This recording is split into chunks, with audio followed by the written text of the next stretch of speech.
Hey guys, we missed you that weren't with us this week. We're in John 19, the last part of John 18 and the first part of John 19 we'll be working through today. So if you haven't read that, go ahead and hit the pause button, read, starting at about verse 33 in John 18, read through 19, chapter 19.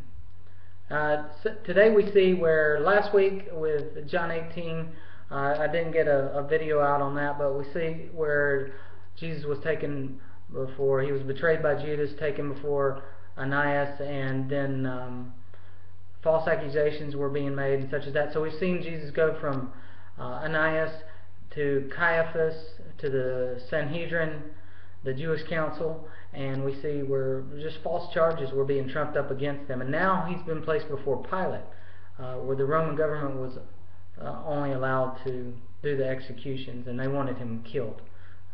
Caiaphas said, it's better for one man to die for the entire nation, for all the people, so to speak.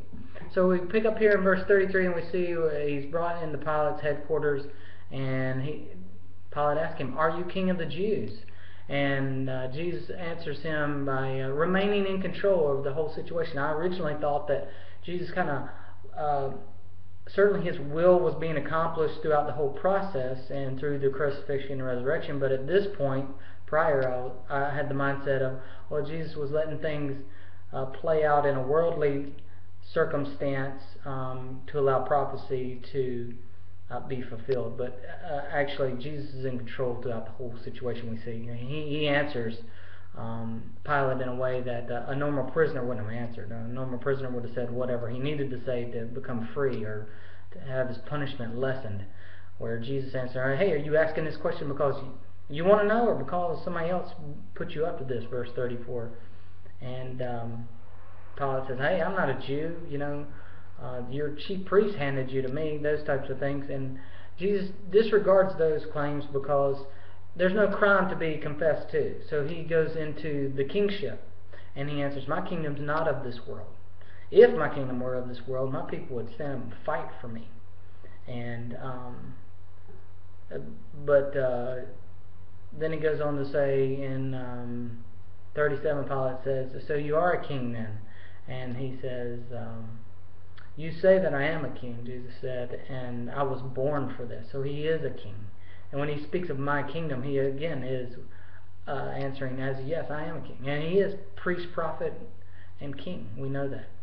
And so he said, "I was born for this. I've come into the world to testify to the truth." And in chapter 14, Jesus says, "I am the way, the truth, and the life. No man comes to the Father but by me."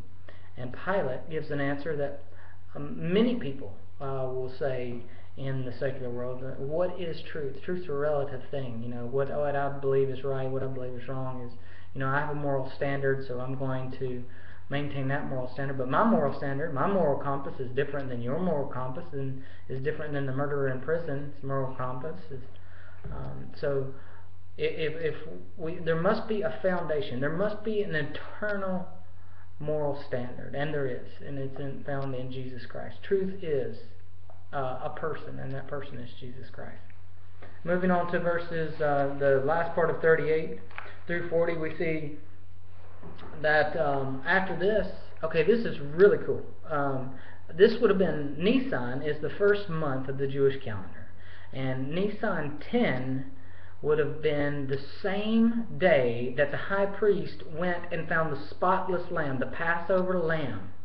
He was going through and inspecting it and making sure it had no spots or nothing was wrong with it, no blemishes.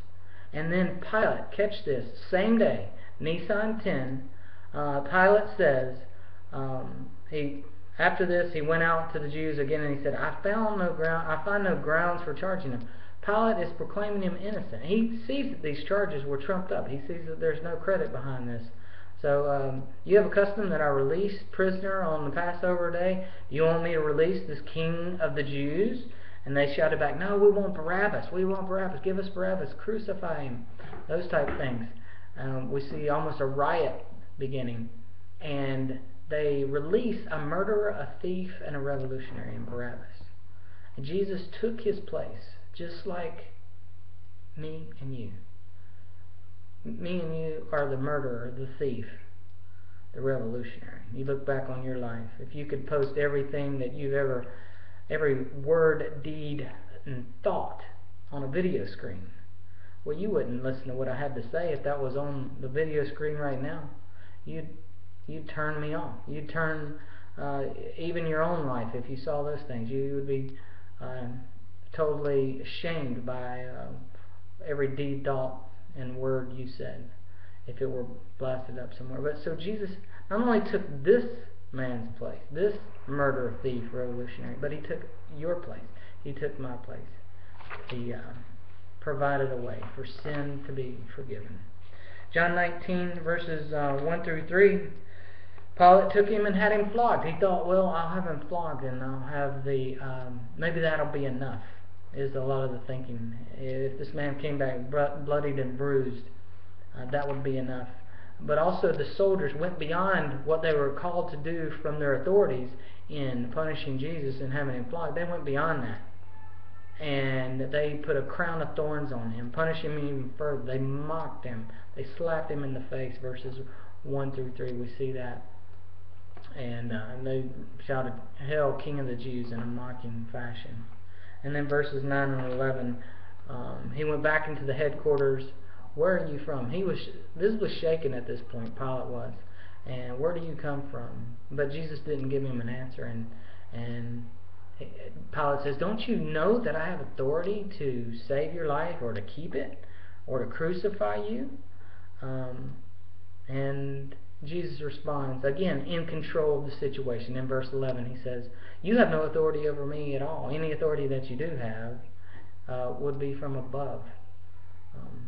This is why the one who handed me over to you has the greater sin." So Jesus remained in control throughout the situation, and I pray that you will just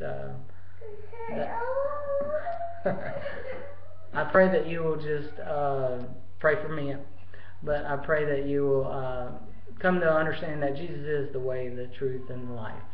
And thank you for joining us today. God bless you. We missed you guys that weren't with us today.